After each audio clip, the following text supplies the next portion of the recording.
네. 주님의 이름으로 사랑합니다. 오늘 양동희 집사님 기도를 들으면서 참 마음이 따뜻해지고 또 기뻤습니다. 누구나 마찬가지로 이게 대표 기도를 할 때 참 부담스럽잖아요. 홀로 기도를 많이 하지만 공중적으로 우리 예배를 위해서 대표로 기도한다는 것은 쉽지는 않습니다. 집사님 기도를 들으면서 많은 생각들을 했어요. 정말 그 하나하나를 정말 준비하는데 기도문을 쓰고 또 하나님 앞에 어떤 의미를 담아서 기도할까를 많이 아마 또 생각하고 작성하고 또 작성했을 것 같다라는 생각이 좀 들었습니다. 우리 기도도 마찬가지고 시도 마찬가지입니다. 우리가 그냥 막 풀어 쓰는 것이 아니라 이제 그 안에 응축시켜서 내가 생각하는 것, 원하는 것, 또 강구하고 싶은 것들을 이제 어떤 단어, 어떤 말씀들 가지고 응축해서 올려드리는 것은 쉽지는 않습니다.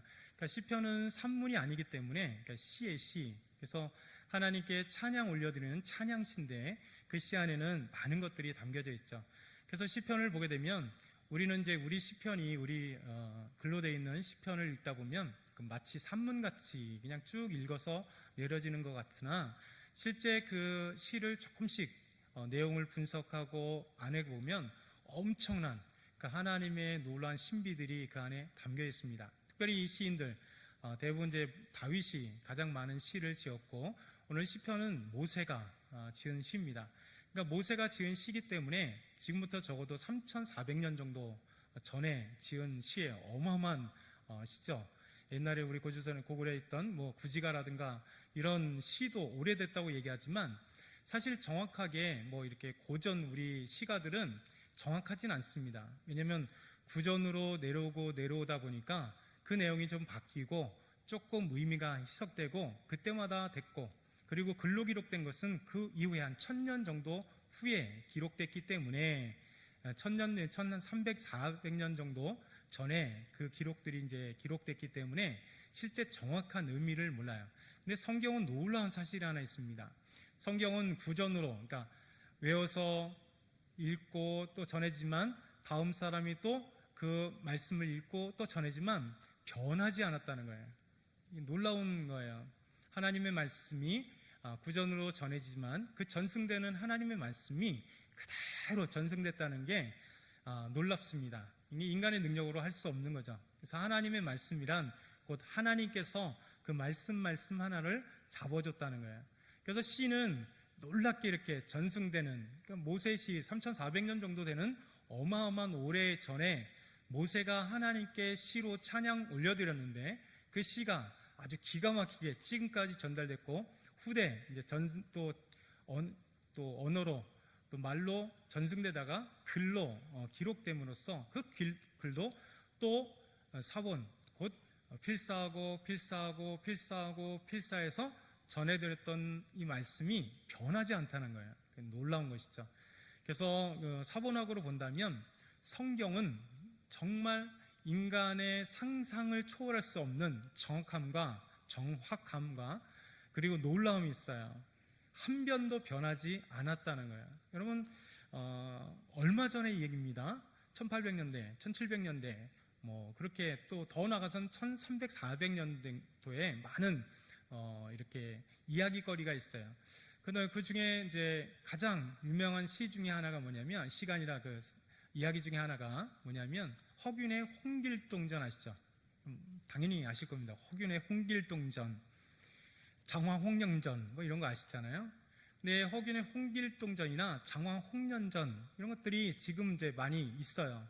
근데 문제는 뭐냐면 원본 처음에 저자가 썼던 허균이 홍길동전을 썼고 장화홍련전을 쓴 저자가 직접 쓴 그 집이 없어요. 그것이 확 정치적인 경제 그때 상황에 있어서 팍 퍼뜨리기 위해서 장화홍련전이나 홍길동전을 착 퍼뜨려서 사람들이 듣고 너무 재밌어서 또 하고 빌려갖고 쓰는데 바뀌어서 정확하게 원본이 없습니다. 그런데 성경은 기가 막히게 그 원본이 있다는 거예요. 그래서 놀라운 거예요. 하나님의 말씀이 사본, 베껴서 쓰고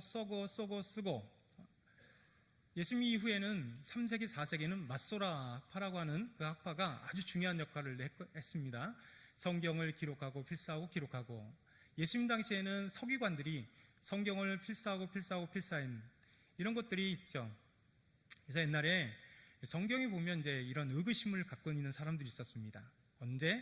1900년대, 1800년대부터 시작해서 1900년대 산업혁명이 시작되면서 인문주의들이 14세기 뿐만 아니라 18세기에 엄청나게 일어났어요. 그러면서 인문주의가 일어나니까 어떤 게 일어나냐면 신앙의 회의, 진짜냐라고 하는 것들을 이제 갖고 있었습니다. 진짜 성경이 하나님의 말씀이냐, 그리고 히브리어 성경, 헬라어 성경이 우리에게 쭉 전승돼서 필사해서 이후에 이제 구텐베르크에 의해서 활사가 인쇄되면서 이제 꽝꽝꽝꽝 찍어냈던 그 하나님의 말씀이 예수님 당시에 예수님의 제자들, 뭐 또 마테나가 마가나 누가나 요한이나 뭐 요한계시록이나, 그리고 더 나아가서 구약의 말씀들이 진짜 그 당시에 기록된 말씀이 지금까지 그 히브리어로 그대로 전승되었느냐, 전달되었느냐, 헬라어로 전달되었느냐, 고민이잖아요. 단지 우리 예수 믿는 잘 믿는 사람들은 그 의미가 없습니다. 하나님 말씀이 하나님께서 정확무호하게 기록하셨고 전달하게 하셨으니까. 근데 인문주의가 발전하면서 이제 의구심을 가지면서, 신앙의 의구심을 가지면서 하나님이 계시냐, 예수님이 계시냐, 진짜냐라고 하면서 성경에 대해서도 의구심을 가졌습니다. 근데 그 중에 하나 놀라운 사건이 뭐냐면 1945년에 이스라엘이 이제 독립을 했어요. 전 세계에 흩어졌던 유대인들이 다시 팔레스타인 사람들이 살고 있었던 지금의 이스라엘 땅에 와서 그들을 쫓아내고 그곳에서 유대가 독립을 했어요. 그래서 이스라엘이라는 나라로 생깁니다. 근데 놀랍게도 1945년 그때에 어떤 게 벌어지냐면 쿰란 동굴이라고 하는 동굴에서 하나 놀랍게 발굴된 게 있어요. 원래는 쿰란 이 사람들이 그곳에서 하나님 말씀을 연구하고 기록하고 있는데 로마가 쳐들어오면서 그들을 다 죽일 때에 자기들이 죽기 전에 성경, 하나님의 말씀을 필사했던 것, 그 연구했던 그 말씀들을 우리는 죽어도 이 쿰란 공동체가 하나님 말씀을 그대로 남겨야겠다라고 생각해서 로마군이 오기 전에 그들이 필사하고 연구했던, 필사했던 하나님 말씀들을 두루마리죠. 엄청난 두루마리, 이만한 두루마리, 이사야 하나 본문을 갖고도 이런 두루마리가 몇 개씩 되는, 그래서 큰 항아리에다 그 말씀들을 막 집어넣습니다. 그리고 로마군에 발견되지 않도록 이제 굴에다가 이제 막 감춰놓기 시작한 거예요. 그러니까 쿰란 공동체가 있었던 그 주변에 굴들, 자연적 동굴에다가 이제 갖다 놓은 겁니다. 그게 약 2000년 이후에 한 목동이 돌멩이로 장난하다가 팅 던졌는데 불 속으로 돌멩이가 들어간 거예요. 그럼 쨍그랑 소리가 난 겁니다. 이 목동이 뭔가 하고 올라가서 봤더니 웬 항아리에 양피지, 양 두루마리, 소 두루마리, 특별히 양가죽이 많았으니까 양가죽 두루마리들이 막 있는 거예요. 옛날 물건이잖아요. 근데 이 목동이 그게 소중한 걸 모르니까 갖다 고물상에 팔아버렸습니다. 아주 싼 값에. 그리고 나중에 이후에 그것이 팔리다가 그것이 약 BC 4세기, BC 5세기 경에 쿰란 사람들이 가지고 있었던, AD 1세기 사람들이 가지고 있었던, 오래된 거는 400년 전 그들이 가지고 있었던 400년, 500년 된 성경, 두루마리 성경을 그들이 가지고 있다가 그곳에 넣은 거예요. 그러면서 이 성경이 발굴됨으로써 지각 변동이 일어났습니다. 어떤 지각 변동이 일어나냐면 맨 앞에 얘기했던 의구심을 가졌던 수많은 학자들이 있습니다. 진짜 하나님의 말씀이 어떻게 그대로 전승될 수 있겠느냐. 왜냐하면 홍길동년, 장화홍련전도 우리나라도 그 필사했을 때 얼마 안 되는데, 기껏해야 200년, 300년밖에 안 되는데도 원본이 없는데 이게 진짜 지금까지 내려온 성경, 히브리어 성경이 진짜 그대로 내려왔느냐라는 의구심을 가지고 있었는데 이 사본 때문에 지각 변동이 일어난 겁니다. 이제 드디어 학자들이 이 성경을, 이 사본을, 두루마리 사본을 하나님의 말씀, 이사야서뿐만 아니라 많은 성경인데 특별히 이사야서 말씀을 알게 된 거예요. 2500년 전에 말씀인 겁니다. 그래서 이 히브리 성경, 이사야 성경을 지금까지 내려오는 1945년에 하나님의 말씀 히브리 성경을 딱 대조시켜 보는 겁니다. 어떤 일이 벌어졌을까요? 딱 똑같다라는 거예요. 똑같다. 2500년 전에 필사로 기록했던 하나님 말씀과 지금까지 2500년 후에 기록되어서 기록된 말씀, 이 말씀이 똑같다라는 거예요. 여러분, 이것이 기적이에요, 기적. 이 말고도 많은 이제 사본들이 레닌그라드 사본이라든가 아니면 여러 사본들이 곳곳에서 발견됐지만 결국 하나님의 놀라운 말씀이에요. 그래서 이 쿰란 동굴에서 발굴되었던 이사야 사본은 아주 중요한 성경이면서 동시에 아주 중요한 보물이죠. 그래서 이 보물은 아무에게나 보여주지 않습니다. 지금은 이제 이스라엘 예루살렘 박물관 안에 지하에 이렇게 있어요. 그리고 그 카피본이 위에 이렇게 쫙 볼 수 있도록 해놨습니다. 그러니까 유대인들은 이 사본, 이사야 사본이 얼마나 중요하냐면 나라를 바꾸자 해도, 대한민국으로 바꾸자 해도 안 바꾼다라고 할 정도로 귀한 하나님 말씀으로 기억하고 있어요. 그래서 성경은 우리가 단순한 말씀이 아닙니다. 여러분, 우리가 이 성경은 분명히 히브리어 성경으로 보는 것은 아니고 한국말로 번역을 했지만 하나님의 말씀이 단순하게 우리에게 주어진 게 아니에요. 그만큼 아름답고 또 상상을 초월할 정도로 정확하고, 그리고 모든 사문학자들이 혀를 두를 정도로 하나님의 말씀은 진짜구나, 정확하게 지금까지도 이렇게 필사되었구나 라는 사실을 알게 되는 거예요. 우리 양동희 집사님을 통해서 이렇게 긴 얘기가 나왔습니다. 오늘 기도를 통해서 제가 참 감명을 받으면서 얼마나 많이 준비했을까라는 생각을 했습니다.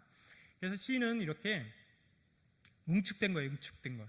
단어의 응축, 그리고 그 구의 응축, 그 전체의 응축.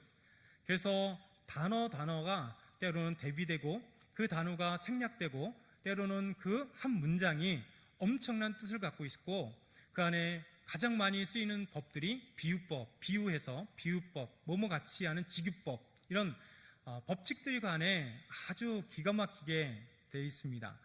여러분, 오늘 모세가 지은 시라고 표제 있잖아요. 이 히브리 성경은 이 표제가 그냥 구절로 들어가 있어요. 그래서 모세가 지은 시로 되어 있습니다. 그래서 우리 하나님께서 우리에게 말씀하시는 것, 시편 90편은 모세가 지은, 하나님의 사람 모세가 썼다라고 기록되어 있고, 그럼 모세는 어떤 사람일까요? 모세 인생은 솔로몬보다 드라마틱한 삶을 산 사람이 모세잖아요. 모세를 통해서 너무나 놀라운 것들을 알게 돼요. 그 첫 번째는 뭡니까? 모세는 40년 동안 이집트의 애굽의 왕자로 살았죠. 양자로 인하여 왕자로 살았고, 그리고 그가 사람을 죽임으로써, 이집트 사람을 죽임으로 피해서 또 40년 동안은 자기 장인의 양을 치는 목동 인생을 살았습니다. 그리고 80세에 호렙산에서, 신의 산과 호렙산은 같은 산인데 이 하나님의 산 호렙이라고 하는 산에서, 신의 산에서 가지떨기 불타는 가시떨기 앞에서 하나님을 만나고 이집트에 있는, 애굽에 있는 이스라엘 백성들을, 내 백성들 이끌어내라, 하나님 부르심 받았어요. 그리고 80세부터 120살까지 40년 동안 하나님께서 모세를 사용하셔서 이집트에 있던, 애굽에 있던 이스라엘 백성들을 이끌어내면서 10가지 어마어마한 재앙을 보고 앞에 있는 홍해를 하나님께서 가르시는 모습을 보고, 그리고 마른 땅을 건너고, 그리고 40년 동안 하나님의 기적과 하나님의 임재하심과 하나님의 말씀을 받았던 사람이 모세예요. 여러분, 그러니까 모세는 두 가지에 대해서 아주 잘할 수 있어요. 한 가지는 뭐냐면 하나님은 누구신가에 대해서 분명히 아시는 분이 모세잖아요. 두 번째, 인생이란 무엇인가. 그러니까 하나님께서 이 노예였던 이스라엘 백성들 구원했는데 끊임없이 하나님 앞에 불명하고 원망하고 배반하고 죄를 짓고 이런 인간이었던 거예요. 하나님이 그렇게 사랑하신다라고 하는 하나님의 선민, 시내산에서 언약을 세웠잖아요. 너는 거룩한 백성이고 특별한 백성, 세큘라, 내가 너희들과 거룩한 백성이 되게 하겠다, 참된 나의 백성이 하겠다. 나는 너희 하나님이 되고 너희 나의 백성이 되기 위해서 나는 너를 애굽 땅, 종되었던 애굽 땅에서 데리고 나왔다, 출애굽시켰다, 이렇게 말씀하시며 그들과 언약을 세웠던 그 놀라운 백성이지만 끊임없이 그렇게 죄를 지은 것이죠. 그러면서 모세는 응축된 시로 하나님을 찬양하면서 오늘 큰 주제는 이거예요. 하나님의 영원성, 인간의 유한성, 인간의 덧없음, 연약함, 그것을 대조하는 거예요. 하나님의 위대하심과 영원하심, 인간의 유한함, 그리고 덧없는 인생, 그리고 하나님 앞에 범죄하여 하나님이 어떻게 진노하셨는가에 대한 이야기가 오늘 본문에 그대로 실려져 있습니다. 오늘 1절부터 3절 한번 PPT 보여주면 이런 내용이 주제를 담고 있어요. 우리 PPT 보여주세요. 자, 1절에서 3절 한번 읽어보실래요? 시작. 네, 1절부터 3절의 주제를 딱 응축한다면 하나님의 영원성, 그리고 인간의 유한성. 하나님 영원하시고 무한하시지만 인간은 한계가 있다는 거죠. 그러면서 PPT 계속 보여주면 1절부터 2절 말씀이 이렇게 됩니다. 조금 구조를 이렇게 나눠놨어요. 시처럼 느껴지기 위해서. 그러니까 그냥 읽으면 느낌이 잘 안 살잖아요. 자, 오늘 보면 모세는 주여 아도나인 마이 로드, 나의 하나님라고 시작을 해요. 그러면서 주여 주는 대대의 우리의 거처가 되셨나이다. 주님, 하나님, 그러니까 주라고 여호와 하나님을 이렇게 희석해서 불러요. 주님, 우리 여호와 하나님은 우리의 주님입니다. 그 주님이 대대에 뭘까요? 영원하도록. 우리 하나님은 대대에 우리의 거처가 되었습니다 라는 거예요. 여러분, 거처라고 하는 것이 얼마나 소중한지 모릅니다. 특별히 거처라고 하는 것은 다른 말로 하면 피난처라고 될 수 있어요. 또 다른 말로 하면 거할 처소가 될 수 있겠죠. 거주지가 될 수 있습니다. 특별히 이 거처라고 하는 단어에는 이런 뜻도 담겨져 있어요. 이 동물들, 야생 동물들의 피난처, 그러니까 자기 집 이런 거죠. 여러분, 지금 이제 모세가 어디에서 이 시를 하나님께 올려드렸냐면 유대 광야예요. 특별히 유대 광야의 광야, 신의 광야. 그러니까 정확하게 하면 찐광야, 신광야예요. 그러니까 신의 광야는 여러 광야가 있습니다. 출애굽서 시내산 가면서 신광야, 그 다음에 시내산을 돌아가면 바란 광야, 그리고 바란 광야를 또 지나가면 우리 한국말 성경에는 신광야라고 있지만 히브리어나 영어로 하면 그러니까 찐 광야라는 거예요. 가데스 바네아가 신광야, 꼭 찐 광야에 있었던 겁니다. 이 광야를 쭉 지나서 모세가 40년의 광야 생활하면서 한 가지 눈여겨보고 안 게 있습니다. 사람에게도 이 거주지, 곧 이 피난처가 얼마나 중요한지. 여러분, 하루 종일 밖에서 생활하고 또 일하다 보면 피난처라고 하는 것이 얼마나 중요한지 모르잖아요. 우리 집, 우리 집이 너무 안락하고 쉼을 얻을 수 있는 안식의 장소가 피난처예요. 사람도 이 피난처, 거처라고 하는 것이 얼마나 중요한지, 그곳에 가면 안식을 누릴 수 있고, 그것을 가면 안전할 수 있고, 그것을 가면 너무나 행복한 그곳. 또 광야에서 보면 이 신광야나 바람광야나 찐광야나 신의 광야 전체가 사실 물도 없고 나무도 없습니다. 낮에는 40도, 어떤 때는 여름 같은 경우는 우리 이제 건기라고 하지만 우리 절기라면 여름 정도 생각해 보면요, 얼마나 올라가냐면 약 50도 정도 올라요.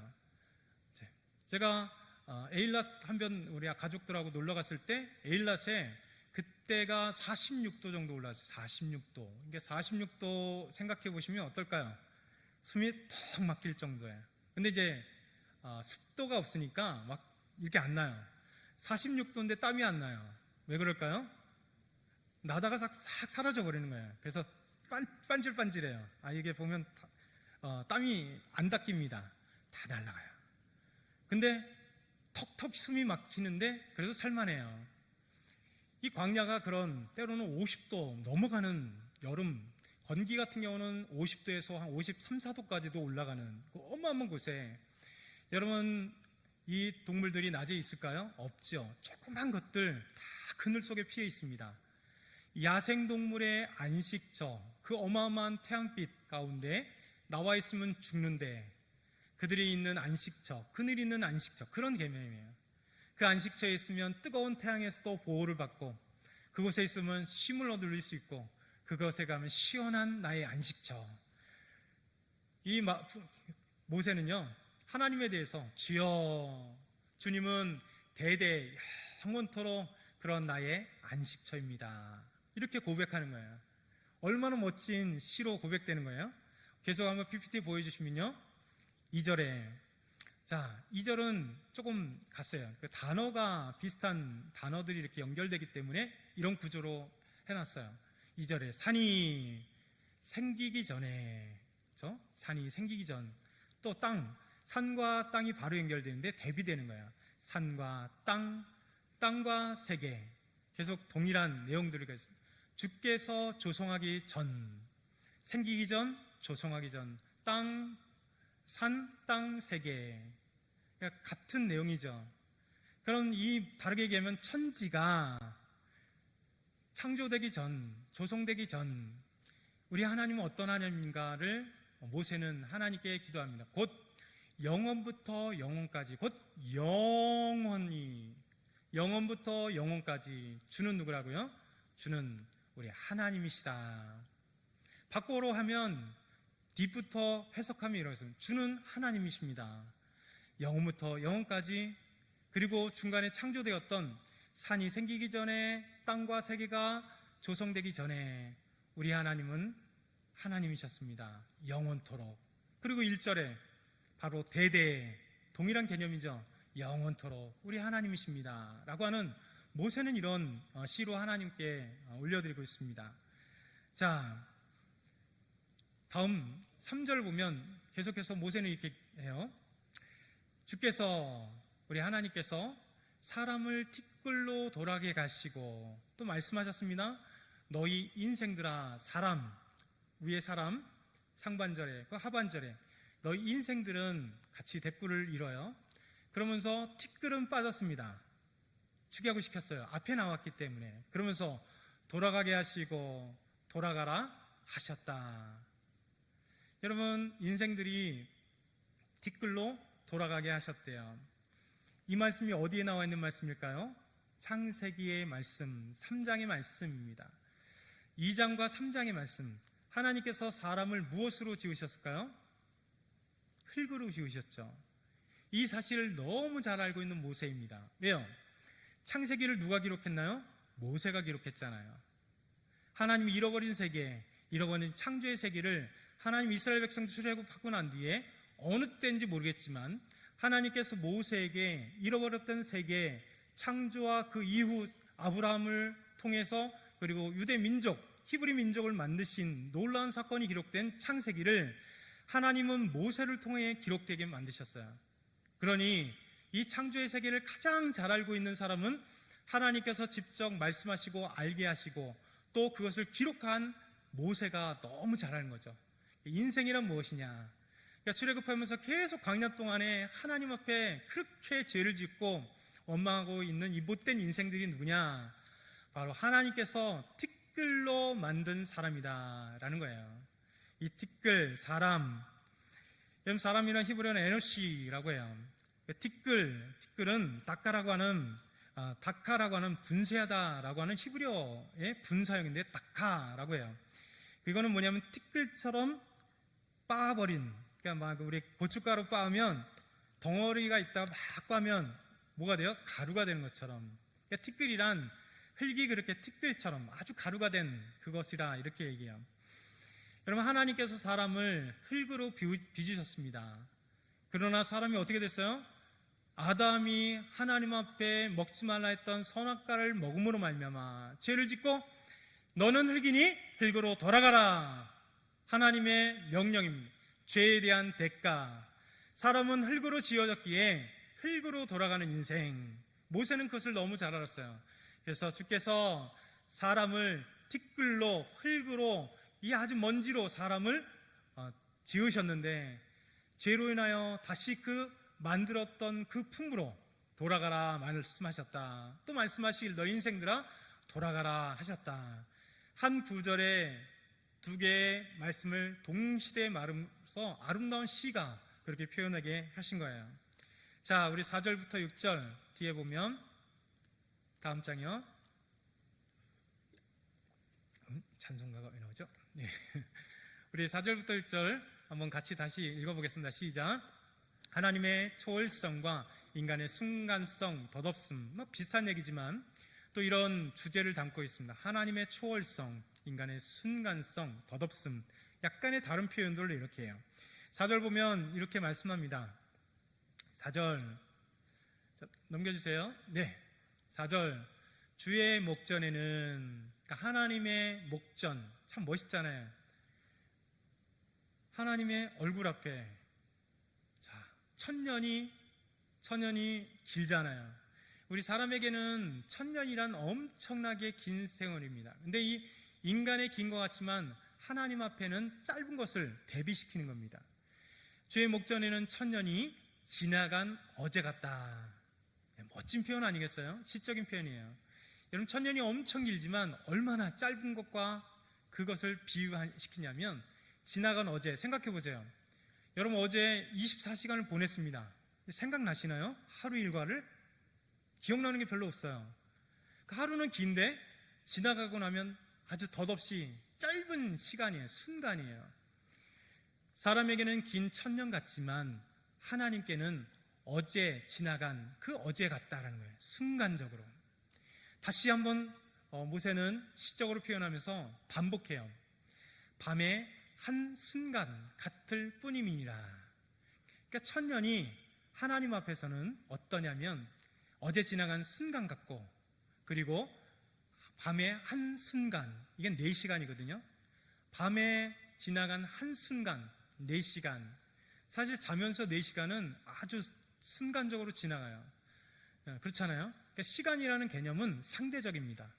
어제 제가 10시 반에 오래간만에 좀 일찍 자려고 잤다가 1시에 깼습니다. 그리고 3시에 잤어요. 중간에 잘까 말까 하다가 잠이 안 와서가 아니라 모기 때문에 못 잤습니다. 모기를 결국 아내하고 15마리를 잡고 끝냈습니다. 15마리. 엄청나죠? 잡고 또 잤는데 윙윙 또 일어나서 그게 이제 2시간 동안 그 일들을 반복하다가 최종적으로 15마리, 더 넘을 텐데 고기 정도까지만. 근데 이 시간이란 그런 거예요. 어떻게 보느냐에 따라 엄청 다릅니다. 여러분, 하나님의 시간순위 천년이 밤의 한순간 같은 4시간, 잠자면서 지나가는 시간은 너무 빨리 지나가요. 이런 특이한 케이스 빼고 하나님은 우리에게 시간에 대해서 하나님과 인간의 다른 점을 얘기하는 거예요. 그래서 5절에 모세는 계속 이렇게 합니다. 주께서, 앞에 주여 계속 주가 나오잖아요. 주여, 주께서 그들을 홍수처럼 쓸어가시고, 인간들이에요. 이게 나중에 뒷절에 왜 홍수처럼 쓸어가시는지를 나오게 됩니다. 그들을 홍수처럼 쓸어가시나이다. 그들을, 다시 반복하여 그들을 잠깐 자는 것 같으며, 인간의 그 덧없음이 또 얘기해요. 잠깐 자는 자, 밤의 한순간 지나간 어제. 계속해서 짧음에 대해서, 덧없음에 대해서 말씀합니다. 그들은 잠깐 지나가는 자 같으며, 그 지나가는 것이 어떻게 되느냐, 아침에 돋는 풀 같다. 그리고 6절에 풀은, 앞에 있는 풀 다시 연결되면서 아침에 돋는 풀 같고, 그 풀이 어떠냐, 6절에 풀은 아침에 꽃이 피어나 자라다가 저녁에는 어떻게 되냐, 하루인데 아침엔 확 피었어요. 자라고 저녁에는 시들어 마르나이다. 그렇게 우리가 보는 꽃, 그렇게 보는 그 풀이 영원할 것 같아도 아침에 있다가 저녁 때 말라버리는, 광야를 얘기하는 거예요. 우리는 꽃이 아침에 피거나 풀 피면 뭐 몇 개월씩 가고 그러잖아요. 광야를 얘기하는 겁니다. 모세가 있는, 눈으로 보이는 광야의 풀과. 왜냐하면 광야는 건기 때는 아무것도 없어요. 우기, 비가 내릴 때는 다음날 이러면 풀이 막 자라기 시작했고 2, 3일이면 이만큼 자랍니다. 짧은 시간에 일주일이면 풀이 이만큼 자라고 꽃이 피고 그리고 씨가 맺어져요. 그리고 빨리 팍 퍼뜨려요. 그만큼 광야의 이 풀과 그리고 꽃들은 빨리 자라고 가요. 그러니까 그거에 빠른 것을 모세는 얘기하고 있어요. 그러면서 7절과 9절 앞에 그들은 홍수처럼 쓸어간다, 이걸 잘 생각하셔야 돼요. 우리 7절과 9절 다음 장 보면요. 자, 네, 우리 한번 주제를 한번 읽어볼게요. 시작. 네, 모세는 왜 하나님의 영원함, 인간의 덧없음 그걸 얘기하냐면, 인간들이 그렇게 빠르게 지나가는데도 불구하고, 여러분 풀과 같이 시들고 그리고 꽃과 같이 그렇게 빨리 시들고 아침 저녁 그렇게 빨리 나가고, 여러분 하나님 밤의 한 경점 한 순간 갖고 그렇게 빨리 지나간 인간들이 까불고 있더라는 거죠. 뭐요? 하나님 앞에 죄를 범해도 이 교만한 인간들이 깨닫지 못한다는 거예요. 자, 우리 7절과 8절 한번 읽어볼까요? 자, 한번 볼까요? 7절 8절 넘겨주세요. 자, 7절 우리는 자 주의 노에 소멸되며, 우리는 생략이에요. 주의 분내심에 놀라나이다. 주의 분노, 분 같은 의미들이에요. 그러면서 8절에 주께서, 앞엔 계속 주 나왔잖아요. 또 주께서 우리의 죄악을, 자 무엇 때문에 우리 하나님 노하시고 분내시나요? 바로 8절에 나오는 거예요. 우리의 죄악, 이스라엘 백성들의 죄악, 주의 앞에 놓으시며, 뭘로 왔다고요? 생략, 우리의 죄악, 우리의 은밀한 죄를 주의 얼굴 빛 가운데에 두셨나이다. 죄악, 은밀한 죄, 주의 앞에 우리의 은밀한 죄를 그렇게 놓았다라는 겁니다. 짓고 있다는 거예요.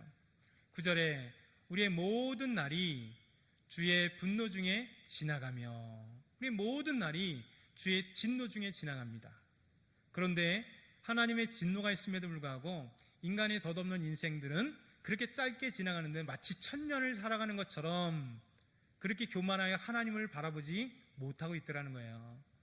그러면서 우리의 평생이 어떻게 해요? 순식간에 다하였나이다. 풀, 밤의 한 점, 여러분 신속히 지나감, 그 모든 것들이 빠른 것을 우리에게, 인간들에게, 인생들에게 말씀하는 거죠. 우리의 평생이 순식간에 다하였다. 자, 넘겨서요 10절 같이 읽어볼게요. 시작. 인간의 조건에 대한 요약. 자, 10절은 우리 인간에 대한 제 요약입니다. 한번 볼까요? 10절. 인간은 어떠냐? 자, 모세가 요약해요. 많이 들었던 말씀이죠.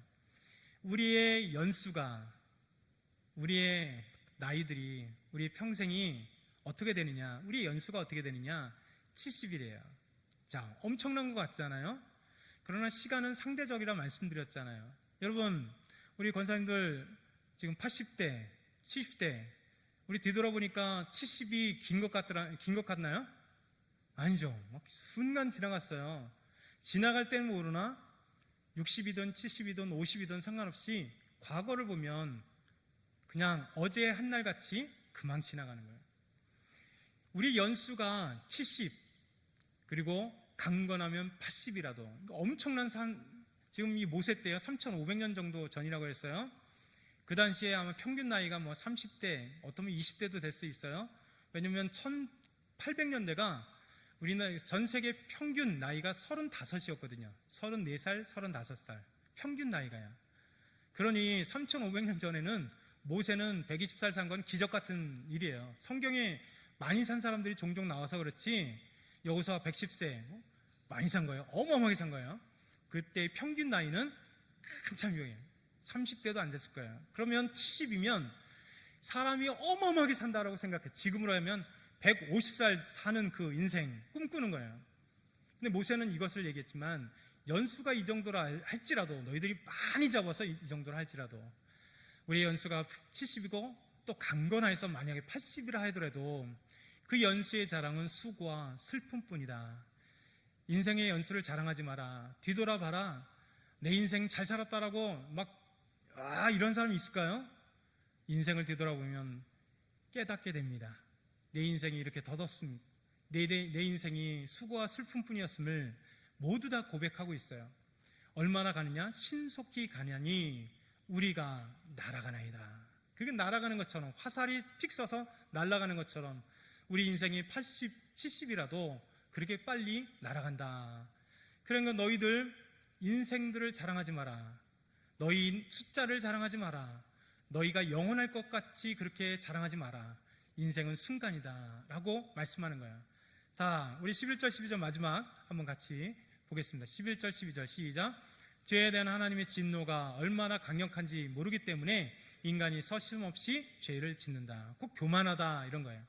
모세는 지금까지 인간의 덧없음, 빨리 흘러감, 그거에 대해서 하나님과 대비시켰어요. 왜 그러냐? 인간이 이걸 모르고 마치 영원할 것 같이 그렇게 교만하더라는 거죠. 그래서 모세는 11절에 이렇게 고백합니다.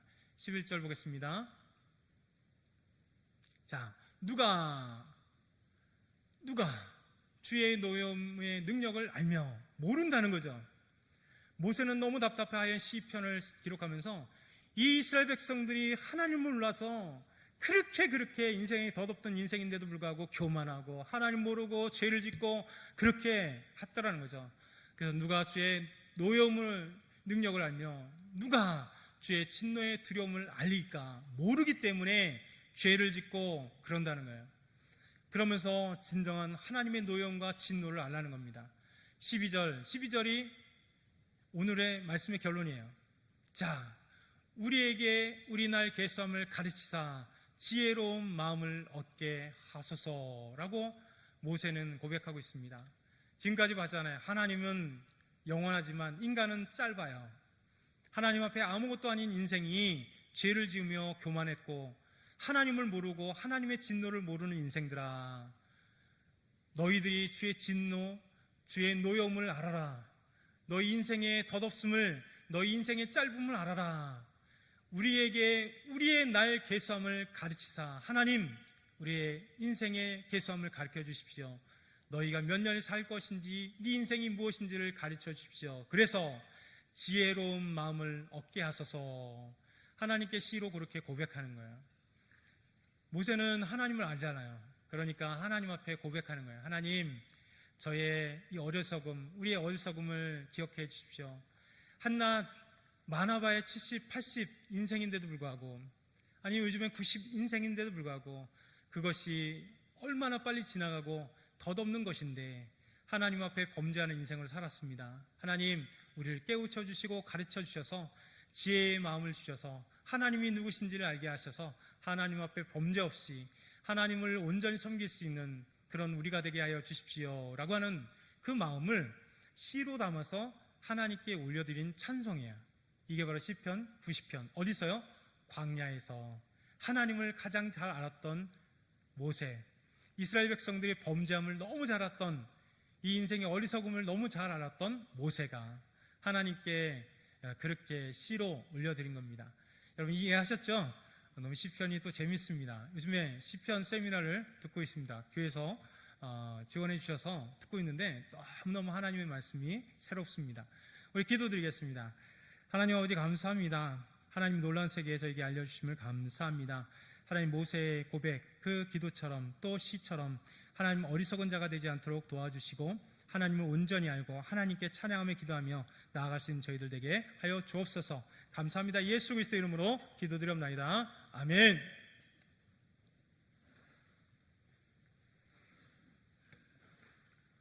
우리 다 같이 자리에서 일어나셔서 356장 찬송하겠습니다.